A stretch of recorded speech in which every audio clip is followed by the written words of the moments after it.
Hello everyone. से episode की starting में हम देखते हैं कि मरकान ने वो वीडियो देख लिया था, जिसके बाद वो आतिश से पूछती है कि ये सब क्या है, तुमने ये जानबूझकर ही ऐसे वीडियो बनाई है ना, ताकि मुझे ऐसा लगे कि मेरे भाई ने किसी को जान से मारा है।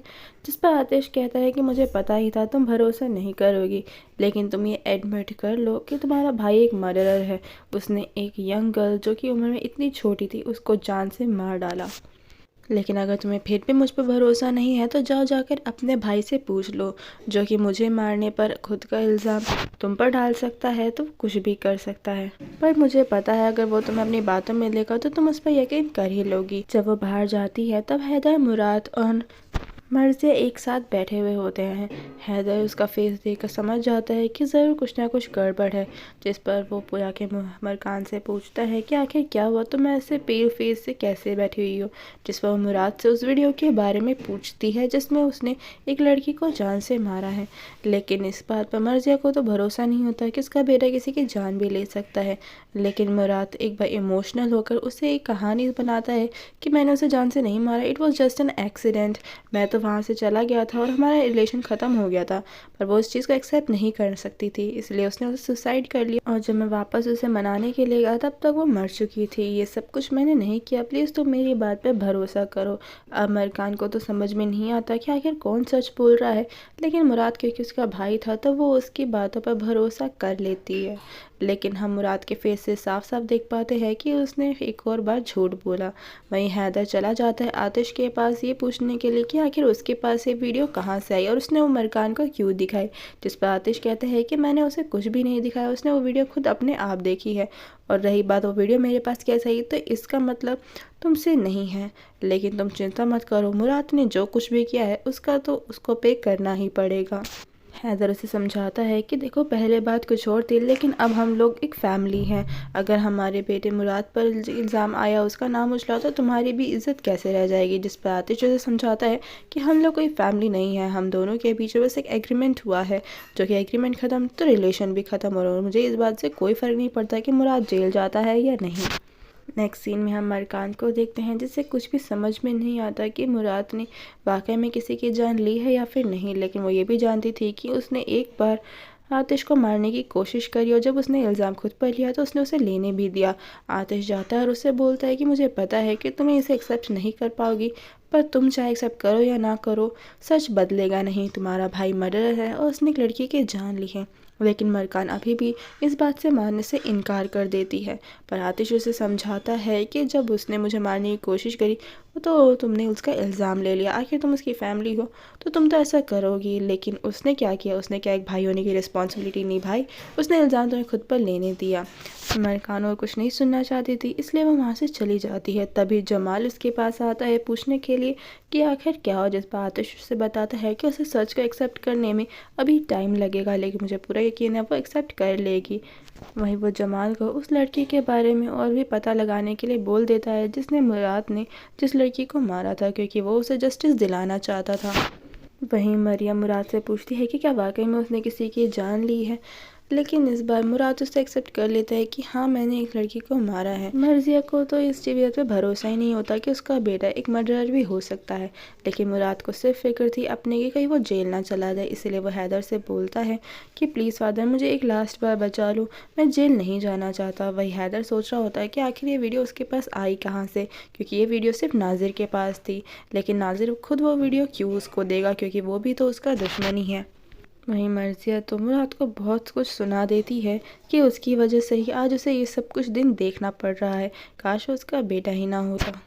वहीं मुराद हैदर के पैरों में गिर जाता है कि उसे वो बचा ले, लेकिन हैदर भी जानता था कि उसे बचाना इतना आसान नहीं होगा। वहीं हम मरकान को देखते हैं कि घर में तो रहकर उसका दम घुट रहा था, इसीलिए वो बाहर चली जाती है ताकि वो अपने आप को थोड़ा रिलैक्स कर सके। लेकिन आतिश वहाँ भी आ जाता है उसे देखने के लिए, क्योंकि उसे मरकान की फ़िक्र भी थी। जैसे ही मरकान पीछे टर्न करती है तभी वो आतिश को देख लेती है और कहती है कि आखिर तुम मेरा पीछा क्यों नहीं छोड़ देते, जहाँ मैं जाती वहाँ तुम चले आते हो। जिसे एक बार फिर आतिश समझाने की कोशिश करता है कि मुझे तुम्हारी कोई फिक्र नहीं है, लेकिन जो चीज़ें मुझे बिलोंग करती है मैं उसे अपनी आंखों से दूर भी नहीं जाने दूंगा। अमर खान जैसे ही वहाँ से जाने लगती है तभी वो बेहोश हो जाती है और वह आतिश की बाहों में गिर जाती है। आतिश उसे संभाल लेता है, लेकिन उसे ही पता था कि अमर खान की बॉडी काफ़ी वीक है, उसकी तबीयत ख़राब है, तो वो उसे गोद में उठा लेता है। वहीं हम आसली को देखते हैं जो कि मरियम के कान भर रही होती है अमर खान के खिलाफ कि देखो उसके भाई ने किसी की जान ली है, लेकिन तो मरकान भी एक मर्डरर हो सकती है। लेकिन वो ये बात ही मरियम के सामने जानबूझकर बोलती है कि आतिश भी अब हर वक्त मरकान मरकान ही करता रहता है, कहीं ऐसा ना हो मरकान की वजह से आतिश हमसे दूर हो जाए। तभी जमाल भी वहाँ पर आ जाता है जो उसे बताता है कि वो मरकान के साथ है। मरकान एक्सेप्ट नहीं कर पा रही कि उसका भाई एक मर्डर है और यही बात आतिश उसे समझाना चाहता है। आसली को तो दिमाग ख़राब हो जाता है कि हर वक्त वो मरकान क्यों करता रहता है। वहीं आतिश और मरकान दोनों एक साथ होते हैं। मरकान घर जाना चाहती थी, लेकिन आतिश उसे ज़बरदस्ती हॉस्पिटल ले जाता है क्योंकि वो जानता था कि वो काफ़ी ज़्यादा वीक है। मरकान को तो समझ में नहीं आता क्या कि वो सडनली इतनी केयर करने क्यों लग जाता है। घर जाते ही आतिश तुरंत ही मरकान को गोद में उठा लेता है क्योंकि वो एकदम खड़ी भी नहीं हो पा रही थी। दीमत वहाँ पर ये सब कुछ देख रही होती है, तभी मर्जिया भी वहाँ पर आ जाती है मरकान को संभालने के लिए और वो दोनों मिलकर मरकान को अपने साथ ले जाती है। नेक्स्ट सीन में हम मुराद और हैदर को नाजिर के साथ देखते हैं, जहाँ पर वो नाजिर से पूछते हैं कि आखिर आतिश के पास अब वीडियो कहाँ से आई, जिस पर नाजिर को याद आता है वो होटल वाला सीन जो रेस्टोरेंट में जब वो लोग एक साथ बैठे हुए थे। उसने मरकान को वो जानबूझकर लेकर आया था ताकि नाजिर का दिमाग ख़राब हो जाए और वो उसके पास आ जाए, तभी उसने वो वीडियो चुरा ली। वहीं आतिश भी घर आ जाता है। जमाल उससे पूछता है कि वो आखिर अमर खान कैसी है, जिस पर असली उनके दोनों की बातों को ध्यान से सुन रही थी। जिस पर वो देखती है कि जमाल उसे एक फ़ोटोग्राफ देता है और वो फ़ोटोग्राफ किसी और की नहीं बल्कि उस लड़की की थी जिसने मुराद को जिसको जान से मारा था। वो ये फ़ोटोग्राफ किसी और के लिए नहीं बल्कि मरकान के लिए लेकर आया था ताकि मरकान को भरोसा हो जाए कि वाकई में उसके भाई ने किसी की जान ली है। आसली आतिश के पास आती है और वो मरकान के बारे में पूछती है कि आखिर तुमने उसे बता ही दिया होगा ना कि उसका भाई एक मर्डरर है। लेकिन इसके बारे में आसली को वो चुप करा देता है और वो उन दोनों से कहता है कि वो इस बारे में मरकान से कोई बात नहीं करेंगे। उनका पहले तो प्लान ये था कि वो मुराद को जेल भिजवा देगा, लेकिन आतिश मरकान की वजह से प्लान को चेंज कर देता है। नेक्स्ट सीन में जब आसली आती है अंदर रूम में, तब मरकान रेस्ट कर रही होती है। वो मरकान को देखने के लिए आई थी। अब जैसे ही वो मरकान को बेड पर सोते हुए देखती है, उसका गुस्सा बहुत ही ज़्यादा तेज़ हो जाता है कि आखिर वो कहाँ से आ गई और उसकी जगह कैसे ले ली। तभी आतिश भी वहाँ पर आ जाता है और आसली को देख कर वो बहुत ज़्यादा सरप्राइज़ हो गया था कि आखिर वो यहाँ पर क्या कर रही है।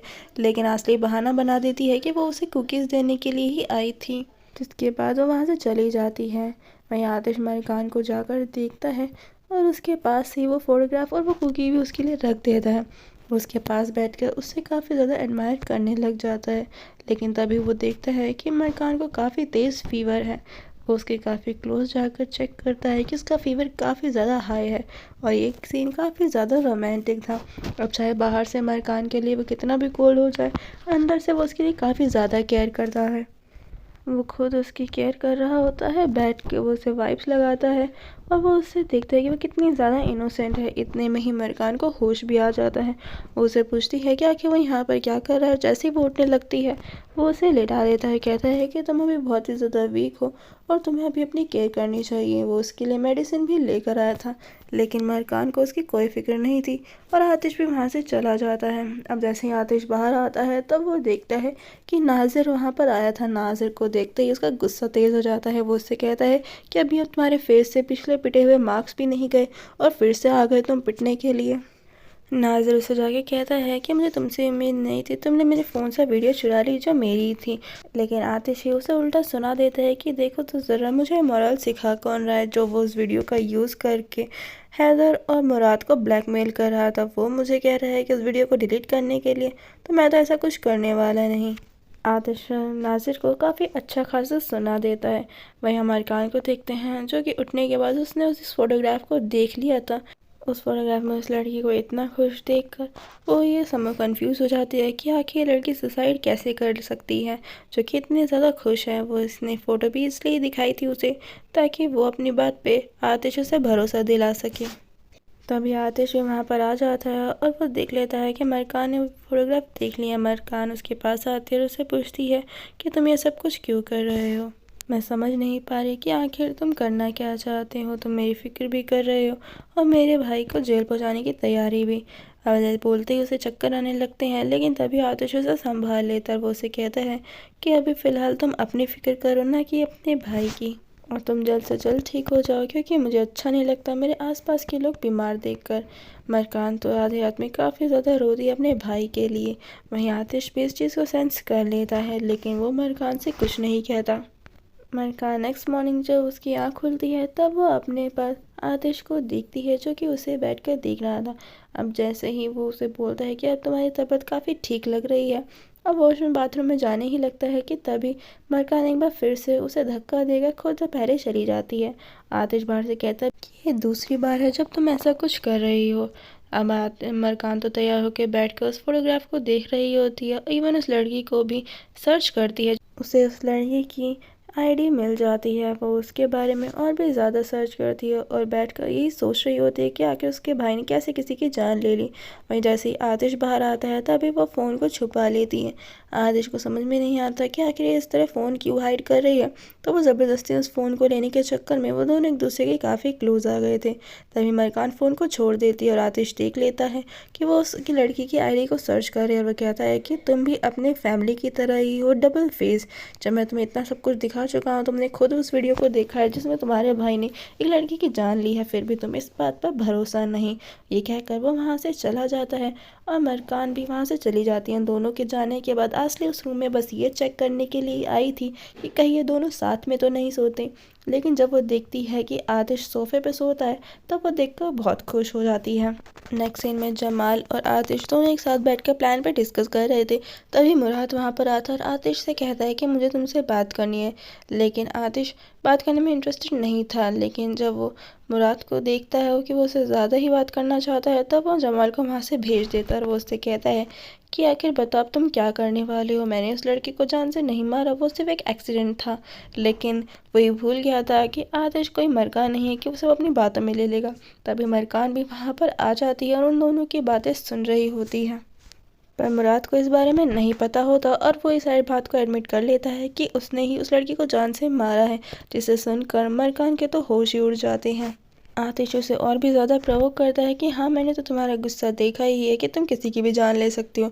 ये तभी वहाँ पर पूरी की पूरी फैमिली आ गई थी। उन सब ने मुराद का कन्फ्रंटेशन सुन लिया था कि आखिर क्यों उसने उस लड़की की जान ली। वो उसे पीछा छुड़ाना चाहता था और वो उसके पीछे ही पड़ चुकी थी, इसीलिए उसने उसे जान से मार दिया। और सभी लोग वहाँ पर आ चुके थे और उन्होंने वो सब कुछ सुन लिया था। जिसके बाद वो आतिश से पूछते हैं कि आप बताओ तुम क्या करने वाले हो, तुम मुझे जेल भेज दोगे ना। लेकिन जिस पर वो मरकान की तरफ इशारा करते हुए कहता है कि वो मैं नहीं हूँ जो कुछ भी करने वाला हूँ। अब मैं सारा डिसीजन मरकान पे छोड़ता हूँ। और इसी के साथ हमारे इस एपिसोड का एक्सप्लेनेशन यहीं पर ही ख़त्म होता है। गाइस, जाने से पहले मेरे चैनल को ज़रूर सब्सक्राइब करिएगा और कमेंट करके बताइएगा कि आपको इस ड्रामा का एक्सप्लेनेशन कैसा लगा। Thanks for watching.